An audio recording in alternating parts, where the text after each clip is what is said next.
Chapter 5. And the Lord spake unto Moses, saying, Command the children of Israel that they put out of the camp every leper, and every one that hath an issue, and whosoever is defiled by the dead, both male and female shall ye put out. Without the camp shall ye put them, that they defile not their camps, in the midst whereof I dwell. And the children of Israel did so, and put them out without the camp. As the Lord spake unto Moses, so did the children of Israel.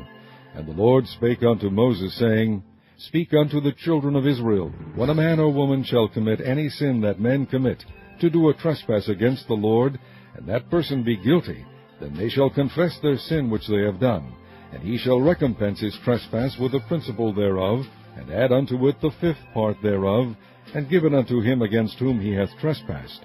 But if the man have no kinsman to recompense the trespass unto, let the trespass be recompensed unto the Lord, even to the priest, beside the ram of the atonement, whereby an atonement shall be made for him. And every offering of all the holy things of the children of Israel, which they bring unto the priest, shall be his. And every man's hallowed things shall be his. Whatsoever any man giveth the priest, it shall be his.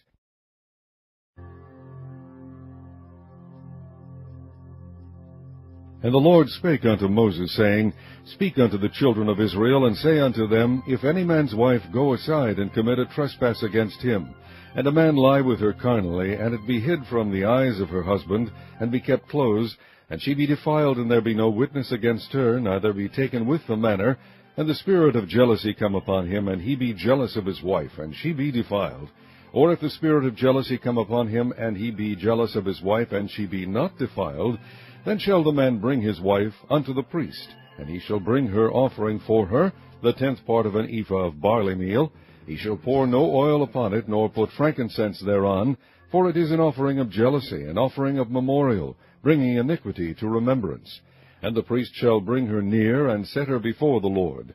And the priest shall take holy water in an earthen vessel, and of the dust that is in the floor of the tabernacle the priest shall take, and put it into the water. And the priest shall set the woman before the Lord, and uncover the woman's head, and put the offering of memorial in her hands, which is the jealousy offering. And the priest shall have in his hand the bitter water that causeth the curse.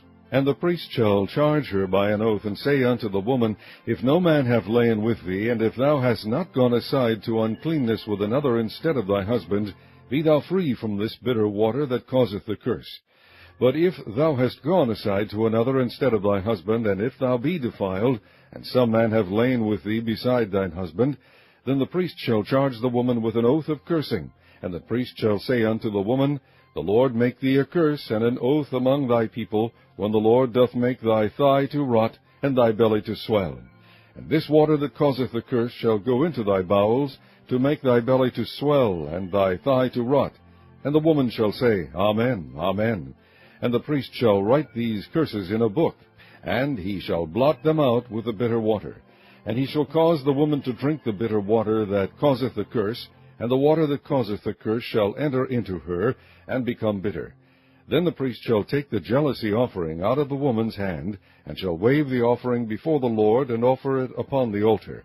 And the priest shall take an handful of the offering, even the memorial thereof, and burn it upon the altar, and afterward shall cause the woman to drink the water. And when he hath made her to drink the water, then it shall come to pass, that if she be defiled, and have done trespass against her husband, that the water that causeth the curse shall enter into her, and become bitter, and her belly shall swell, and her thigh shall rot, and the woman shall be a curse among her people.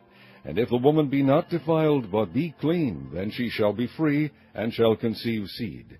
This is the law of jealousies, when a wife goeth aside to another instead of her husband, and is defiled.